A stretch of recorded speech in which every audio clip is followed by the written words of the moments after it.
So I'm going into anti-mode. I don't know who my neighbor is going to be.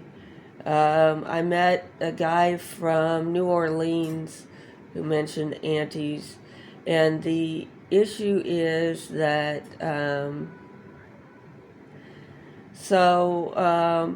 I think I don't know that he's going to move in because I think he's over the asset limit, and he's got dreams of owning a home, and those would be ended here. He was talking about that, and I was like, kind of like, mm. And he was like, what? And he's like, I own 5 cars, and said, that's, you're over the asset limit. Well, what can they do? They'll do it. So everybody's saying I'm the racist one, and I struggle to convince people that I'm not the racist one, and that everybody has some sense of the differences. I mean, this was a fine man of my own age, you know what I mean? And I could tell he wasn't. And it just the watching me and seeing the thought cross my mind, he got really angry, and which made me like him more, but in a better way, and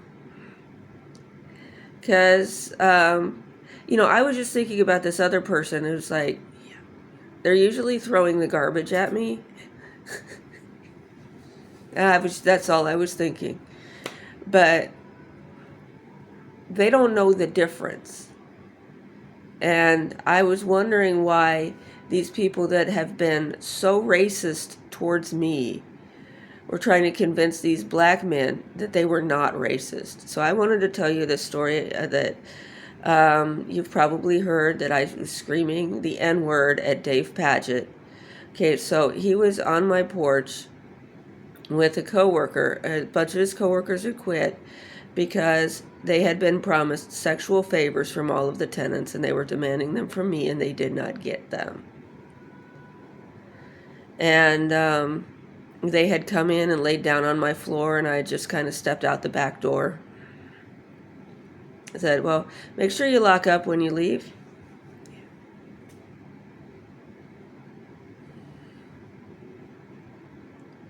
And so they had walked off the job saying, we don't get paid enough for this crap, all that sort of stuff. And so one of his workers was saying, so David just finished talking to Janice about the Title III list. And David come back and said, well, we're going to be working on getting some more people here. And he says, I don't want to work with you. And Dave said, don't say that word right now. Look, you don't understand why we take these jobs. It's really important that it's not race that we have excluded these people for, but it is. It is. But we are here watching these people to make sure that we know enough about them that we could point out some other shortcoming, some of their specific shortcomings that we've gotten from this personal observation. I'm paraphrasing, but this is basically what he's saying. But this is pretty much a direct quote. And this one here, referring to me, you don't understand what I had to do to make sure that this person here did not get employed, because he's a hardworking person, hard worker. She would be, we'd have another Janice in there. We'd have another boss. So she'd be worse than Janice. And, just went on. And I finally started saying, I'm not the nigger. You're the nigger. Stuff like that. And started yelling. And some people down the street decided to move out because they didn't want to be this group of people that they would get them to get a whole bunch of jobs and save up their money for a house and say, because it's not very enjoyable to socialize or to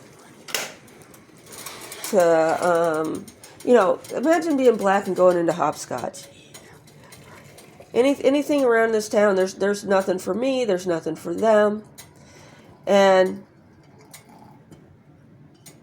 it's all it's all like the money just accumulates. Then they tell you, why don't you move in here and you can accumulate money faster? And what they're going to do is they're going to steal that money, and then they're going to say, well, you can report this, but you're reporting yourself because, we got no evidence you had that money right now. But if we find out you did, you're going to federal prison for 5 years.